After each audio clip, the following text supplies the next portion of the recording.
Introduction. Can anybody tell me what happens when we keep a bowl full of petrol open in a room? The petrol will evaporate, teacher. That is correct.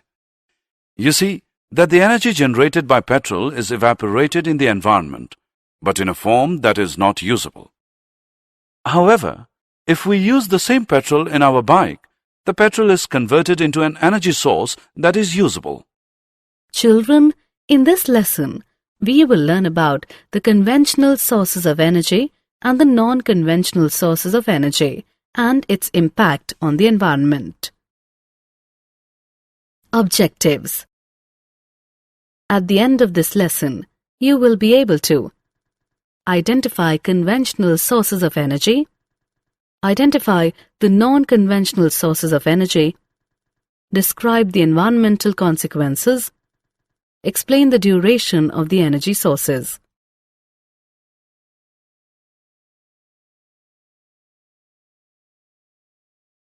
A good energy source.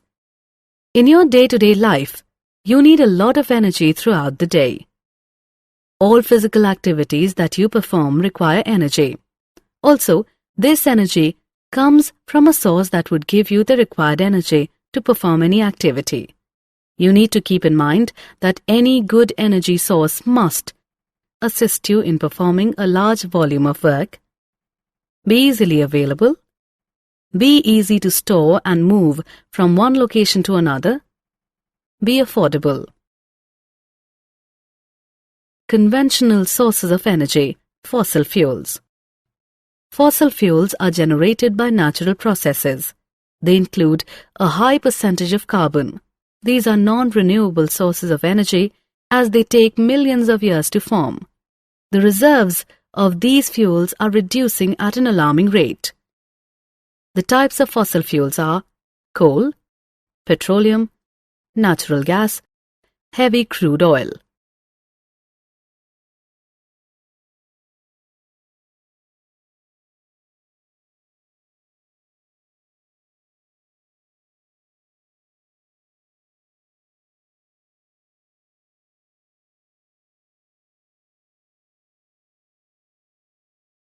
Conventional sources of energy, thermal power plants. A thermal power plant is an industry where energy is generated by steam. Here, water is heated and then it is turned into steam. This in turn spins a steam turbine, driving an electrical generator. After it passes through the turbine, the steam is condensed in a condenser and recycled to where it was heated.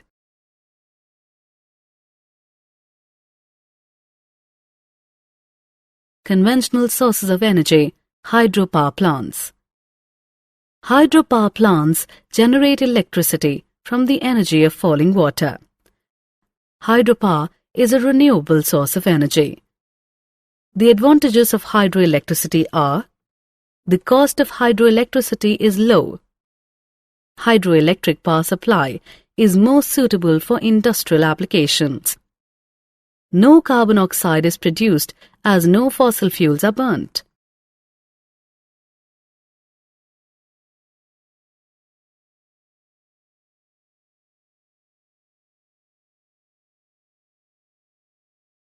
Did you know? Burning fossil fuels generates around 21.3 billion tons, 21.3 gigatons of carbon dioxide, CO2, per year. Natural processes can only absorb about half of that amount. As you can see, there is a net increase of 10.65 billion tons of atmospheric carbon dioxide per year. Biomass. Biomass is a renewable energy source and is generated from biological material that is derived from living or recently living organisms. As an energy source, it is either used directly or converted into other energy products such as biofuel. For example, forest residues such as dead trees, branches and tree stumps, yard clippings, wood chips and even municipal solid waste. Biomass also includes plant or animal matter that can be converted into fibers or other industrial chemicals. Wind energy. Wind power is the conversion of wind energy into a useful form of energy, using wind turbines to make electricity, windmills for mechanical power, wind pumps for water pumping or drainage, or sails to propel ships. A large wind farm consists of several hundred individual wind turbines that are connected to the electric power transmission network. Offshore wind farms harness more frequent and powerful winds than are available to land-based installations. They have less visual impact on the landscape, but construction costs are considerably higher. Small onshore wind facilities provide electricity to isolated locations, and utility companies increasingly buy back surplus electricity produced by small domestic wind turbines.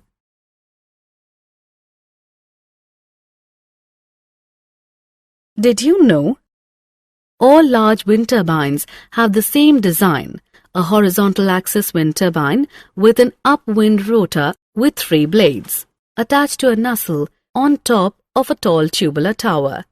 In a wind farm, individual turbines are interconnected with a medium voltage power collection system and communications network. At a substation, this medium voltage electric current is increased in voltage with a transformer for connecting to the high voltage electric power transmission system.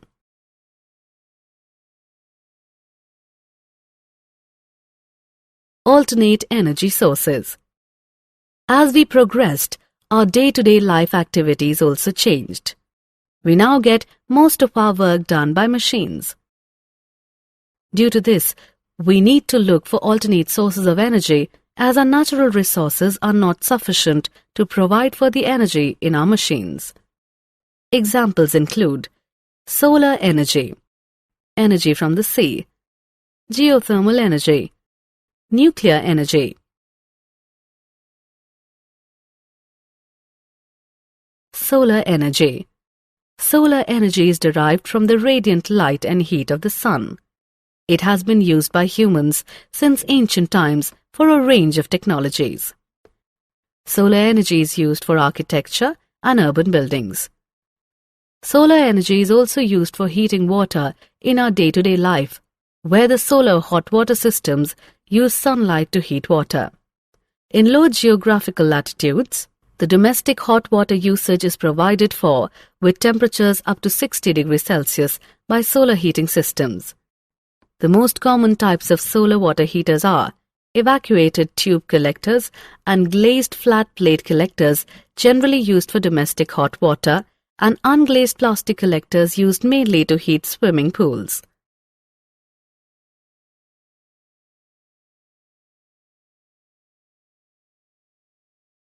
Energy from the sea. Tidal energy. Tidal energy is a form of hydropower that converts the energy of tides into electricity. This is a renewable source of energy. Tidal energy is extracted from the oceanic tides. Tidal forces are periodic variations in gravitational attraction exerted by the moon. This force creates motions or currents in the oceans. Due to the strong attraction to the oceans, the water level rises. This leads to the water from the middle of the ocean to move towards the shorelines, creating a tide. This is an unfailing occurrence due to the consistent pattern of the moon's orbit around the Earth.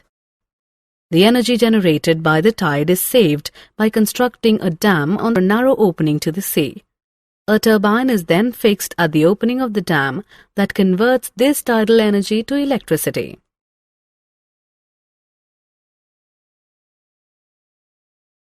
Energy from the sea. Wave energy. Wave energy is the generation of energy by oceanic waves.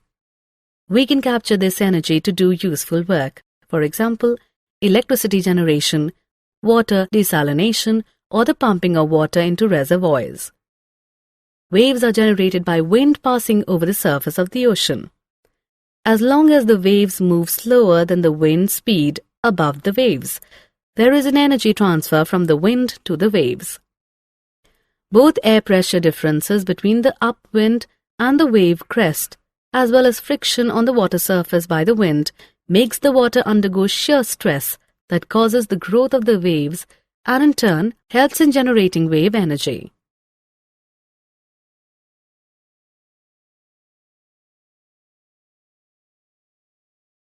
Energy from the sea, ocean thermal energy.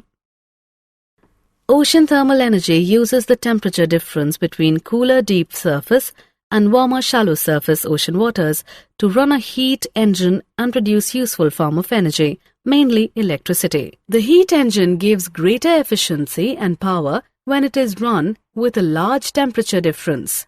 In the oceans, the temperature difference between surface and deep water is greater in the tropical areas, and other areas it is a modest 20 to 25 degrees Celsius.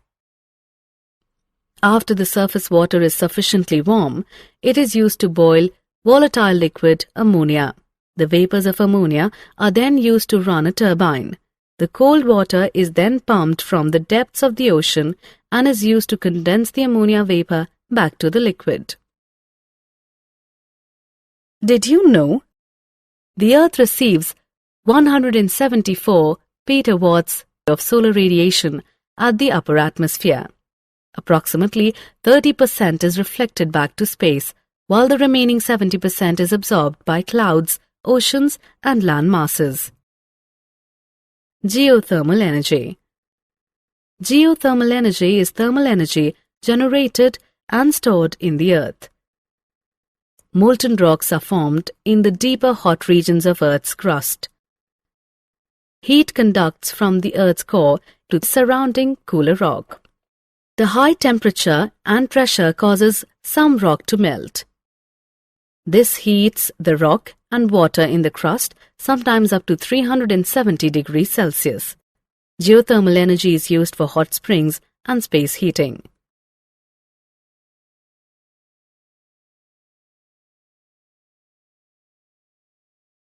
Nuclear energy. Nuclear energy uses sustained nuclear fission to generate heat and electricity. It is a sustainable energy source that reduces carbon emissions. Nuclear energy is generated by a process called nuclear fission. In this process, the nucleus of heavy uranium, plutonium, or thorium is bombarded with low-energy neutrons. This atom is then split into lighter nuclei. A tremendous amount of energy is released. For example, the fission of an atom of uranium produces 10 million times the energy produced by the combustion of an atom of carbon from coal. Environmental consequences.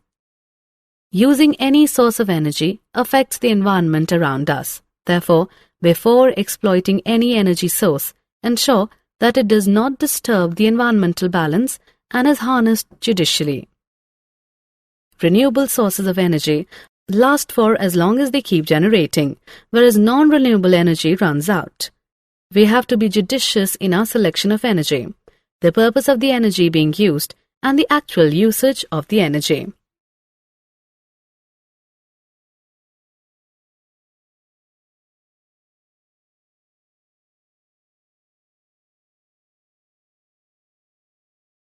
Summary.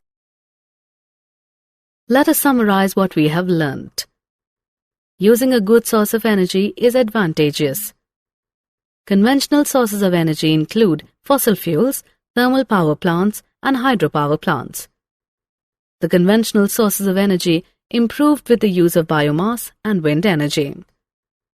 Solar energy, energy from the sea, geothermal energy, and nuclear energy are all alternate sources of energy.